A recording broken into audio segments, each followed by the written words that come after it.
Hey everyone, welcome to Securing End Clients with Automate, a webinar presented by Proval Technologies. Thank you for everyone who took the time out of their day to join us this afternoon. We greatly appreciate it, and hopefully we'll be able to get you the most out of your time here today. My name is Alec for those who don't know me. I'm the Partner Development Associate at Proval Technologies. And I'm also joined here today by our Automate expert, Chase Murphy. Chase, you want to say hi to our guests? Hi to our guests. Chase has been the head of our Automate department at Proval Technologies. He's been working in Automate for about 5 years now and truly knows the product inside and out. Today, we will be talking to Chase about how to best secure your endpoints using ConnectWise Automate. And hopefully he'll be able to give you some insight that you can take back to your organization to ensure that you're as secure as possible. Before we get started, who are we and why should you listen to us? At Proval Technologies, we really have spent the last 13 years focusing on managing and optimizing back-end tools for MSPs, managed service providers. More specifically, we provide virtual administration for RMM solutions such as ConnectWise Automate and Kaseya VSA. We monitor, manage, and remediate backup solutions through all major providers such as Veeam, Datto, Unitrends, StorageCraft, and many more. And we also provide 24/7 critical alarm monitoring for you and your client's infrastructure. I'll send out my contact information after the webinar, so please feel free to shoot me a message or give me a call if you'd like to have a conversation around any of these services or how we can help you. Lastly, there will be a Q&A section that we've reserved at the end of the webinar.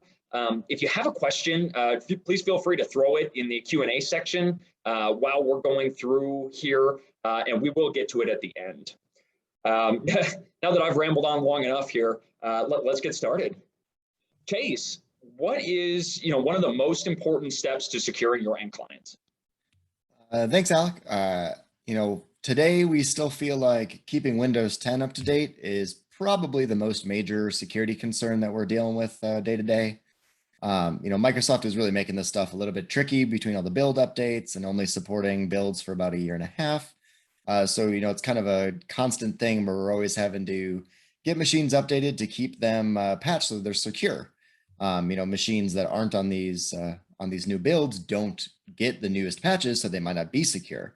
And I got to be honest, this is something that at least the Automate Patch Manager is not really doing all that well today. So, which brings a better point, Chase. So, what's the best way to update these machines then? Yeah. So, the way that we're kind of executing it is we're doing everything through monitors and scripts. So essentially what we do is we look for X number of machines per night that are not on the target build that our partner is looking for. And then we have a script execute against those devices after hours, the ones that are online, to perform those upgrades. So, we have a couple of scripts. We have one that uses actually a hashed zip file instead of an ISO to do the build upgrade, or we use the Windows Upgrade Assistant, which fully patches up the machine and gets it to the latest build, which is pretty nice. We keep all this really targeted, and we try to help get as many of our partners' machines as we can monthly. I got to be honest, we've upgraded tens of thousands of machines this way because we've been doing it for many years now, pretty much with the similar methodologies, just kind of small tweaks as things have been built out. But yeah, that's usually how we handle it, and it works out pretty well. So monitors, scripts. Automation, you gotta love it. Definitely something we focus here on at Proval. Can you be a little more specific as to why this is so important to staying secure? Yeah, kind of as I alluded to, these machines that are not on supported builds are not getting the latest security patches. So I'm sure everybody here that was here, might be familiar with the Print Nightmare vulnerability that happened recently. That was something that was pretty tricky to handle because they being Microsoft, did not release any patches for older builds of Windows. So if you weren't on the latest 3, you weren't getting that patch and your machine was going to continue to be vulnerable. So, we really had to work through that with a lot of our partners to cover up these machines that that were offline or straggling or weren't, following the process. So, we had to do a lot of work there to help our partners out on that.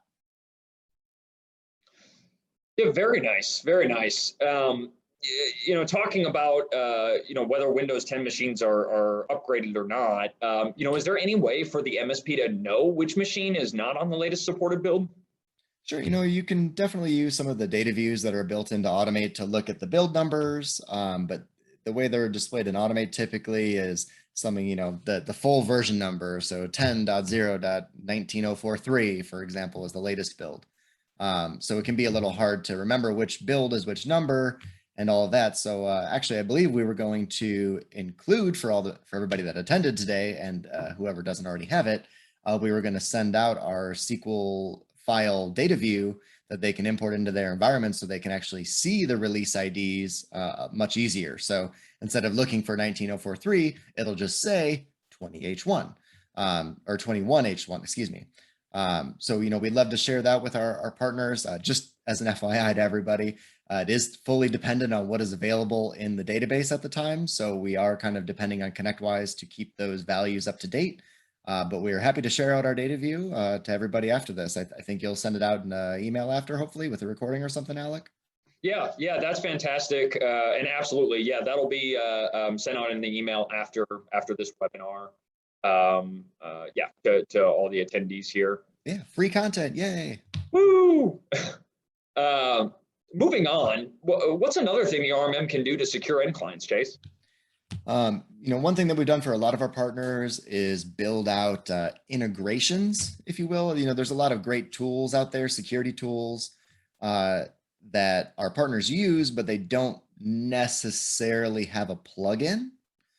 So we go out into the systems and, kind of build that out for partners. Example of this would be Huntress. Huntress has a lot of great scripts and some, nice PowerShell that they've, shared on their site for supporting the product. But today they don't have a plugin or anything that really rolls out their content for them. So we've worked with some of our partners to, set up EDFs for deployment. So they can easily just go and mark a client and say this client gets Huntress and it'll automatically deploy to all of their machines.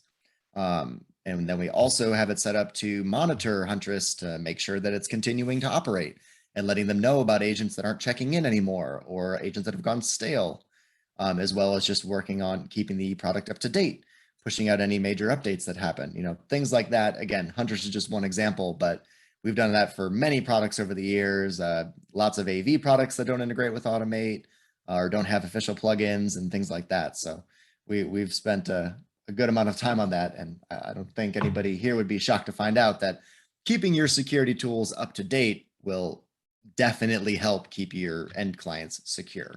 So making sure that we have the automation in the system to keep it up to date is pretty paramount. That makes a lot of sense. That makes a lot of sense to me, Chase. Thanks for that insight. I know you mentioned the print nightmare issue earlier in one of your statements. Can you be more specific about how we solved this or provided a solution to partners or assisted partners? Yeah, for sure. The first and primary thing that we tried to help everybody out with was dealing with like the Windows 10 build upgrades. That they didn't release patches for the print nightmare vulnerabilities. So that was really like our big thing that we helped out there. But over the years, we've really had these vulnerabilities pop up, every 6 to 12 months or so. We try to keep our pulse on everything that's happening in the IT world, but we're not perfect. So thankfully, we have a lot of great partners that also let us know if anything, dangerous is happening in the ecosystem.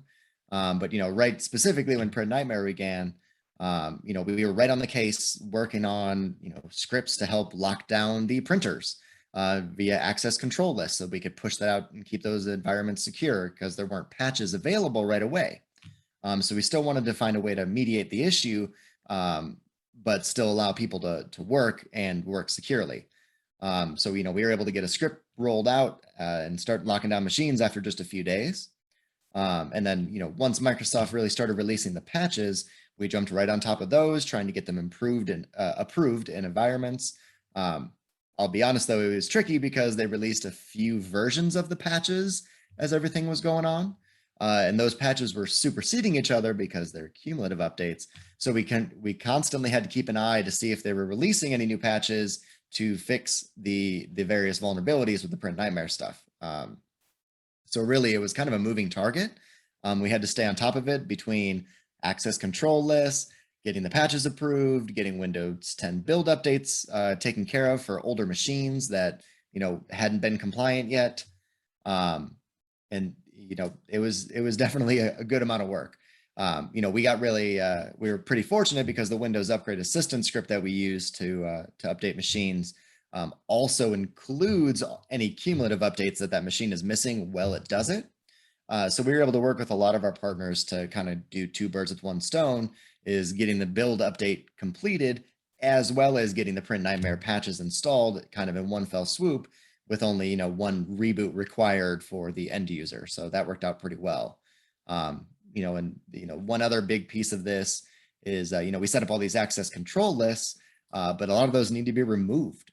So we've been working with our partners to go back and get that stuff cleaned out so that we don't leave it in their systems forever as just remnants of a weird vulnerability from 2021. But yeah, that's pretty much how we ended up handling that scenario. It was not a fun one. It was a lot of back and forth and figuring things out, but we eventually got everybody all locked down. Yeah, no, that's great to hear, and that's great stuff. With these 0-day incidents happening, as you mentioned, every 6 to 12 months, how would you best advise, with all of them being different and complex and everything like that, how would you advise MSPs to best protect against these urgent issues, or to come up with, some sort of, what kind of plan would you come up with so that you're at least more prepared for when something like this does occur? Yeah, absolutely. Having a good security response is pretty crucial. So having a plan, a pre-structured plan that you can execute when this stuff happens.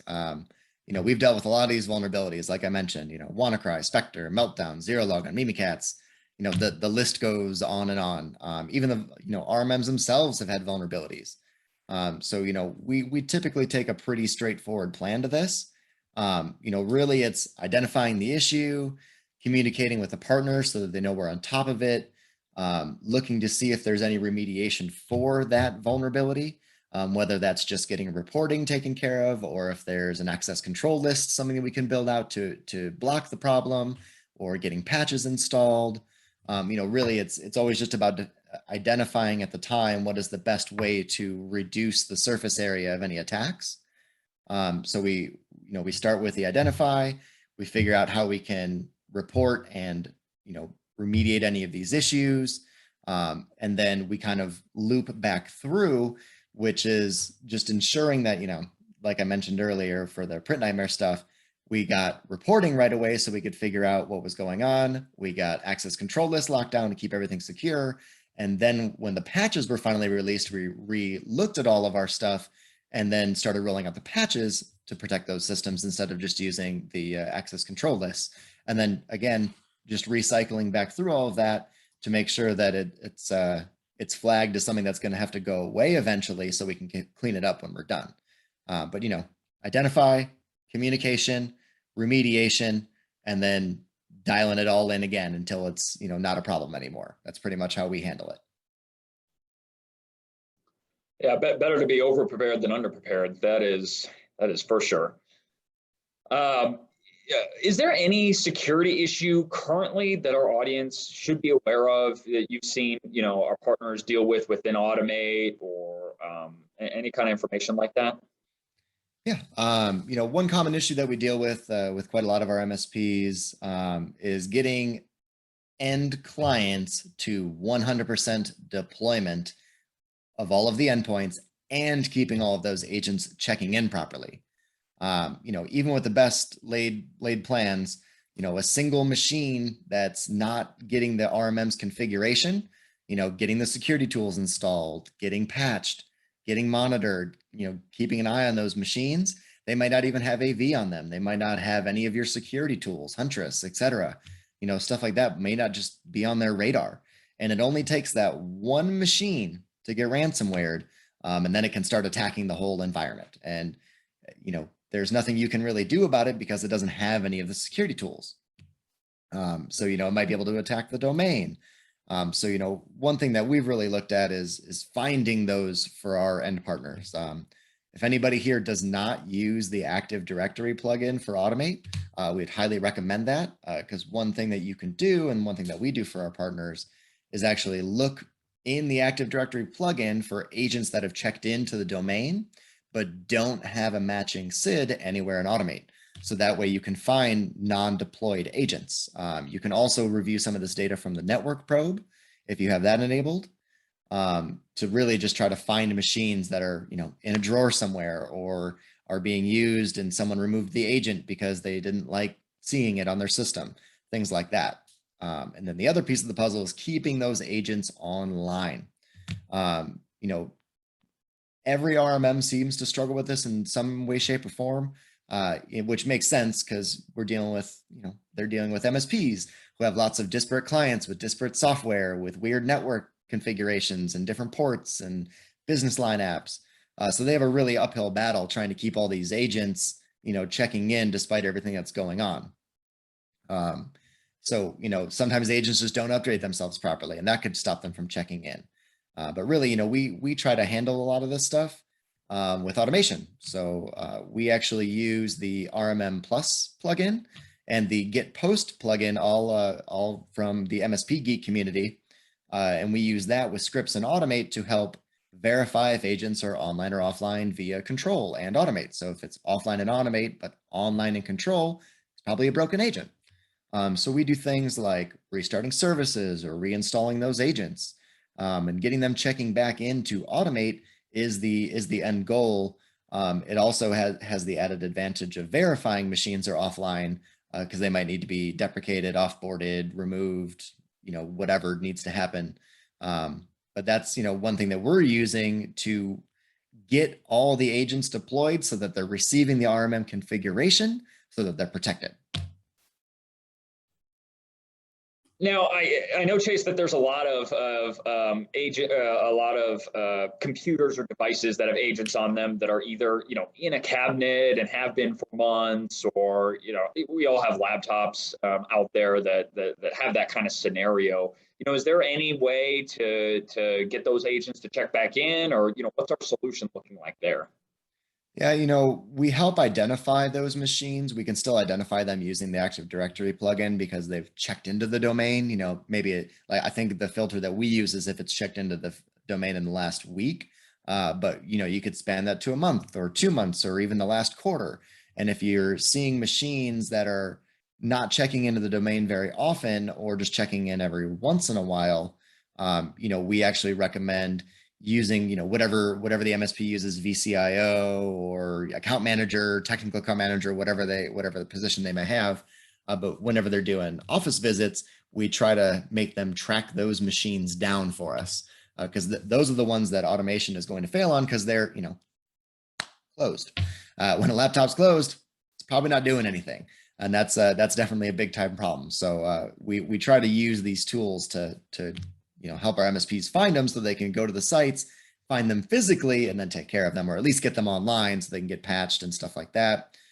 If there are spares that the MSP is aware of, definitely recommend getting them online quarterly and left open, overnight, 24-hour period, 48-hour period, something like that, so they can get up fully patched again. So the next time that laptop does need to be used, you don't have to sit there and wait for several days for it to get fully back up to date. That's great stuff, Chase, and thank you for sharing that. What's one more thing here that MSPs can do to further enhance the security of their networks using Automate?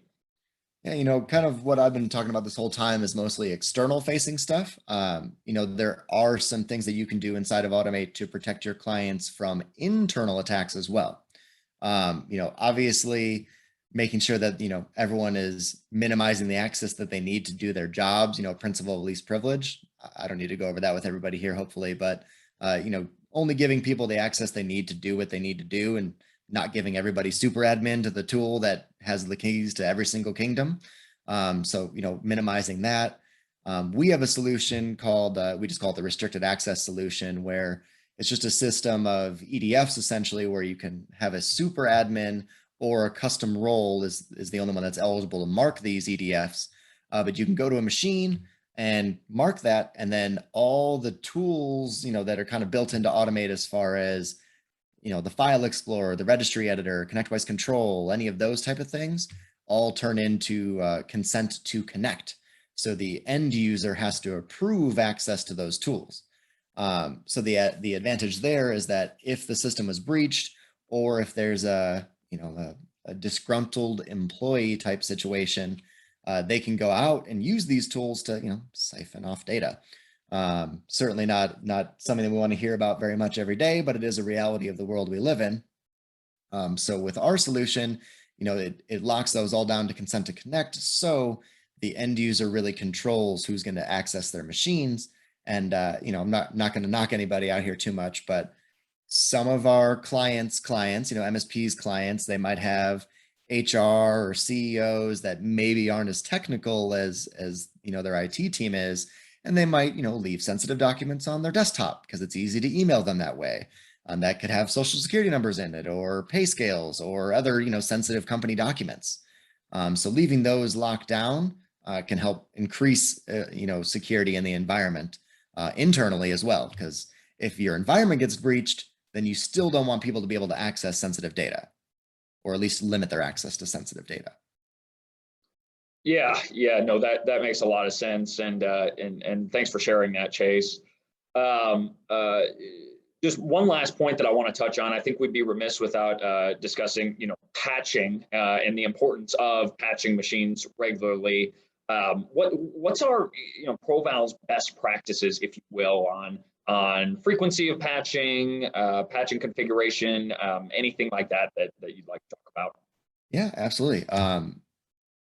Typically for workstations, we honestly recommend everyday patching with daytime turned on. And then using the, Automate's ability to do the suppress, reboot, and alert, essentially a nag to the endpoint or to the end user.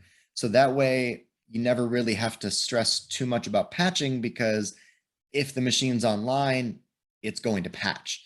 And then it really just depends on the end user to get that reboot issued. But that's what the reboot, or the suppress, reboot, and alert is for, is you can enforce a reboot after a certain amount of hours. So, if your compliance needs to be, within 72 hours, everything needs to be patched up. Well, you just force the reboot within 72 hours and those machines are covered up. So essentially just patch all the time and you'll never be behind. For servers though, we understand, there's a lot more availability needed for those. So we typically recommend just, a once a week type policy. But we do like to use the during the window plus X number of, minutes after to issue the reboot. The advantage there is that it'll automatically calculate the reboot during that window, and it can do it multiple times. So if a server was behind, it could potentially patch and reboot several times during that window to get it up to 100%. And then, there's obviously a lot of other things out there, a lot of, business line application servers that are a little tricky. Hyper-V servers can be a little tricky as well. But basically, you just got to make sure that it's all scheduled out and not going to cause any infrastructure problems. And we work with our partners on that stuff all the time. But, patch as much as possible. That's the truth of it. If you're always up to date, you never have to worry about being behind. Oh, that's fantastic, Chase. Thank you for sharing. And that is all for us today. So we will open the floor for questions. We always like giving you guys a little bit of your time back in your day. I know everyone here is pretty busy. So if you do have any questions, please feel free to put them in the Q&A. Me and Chase will hang around here for a couple of minutes and get anything answered that you guys have questions on. But thank you so much for joining us today as well. We greatly appreciate your time. And let's see if we have any questions.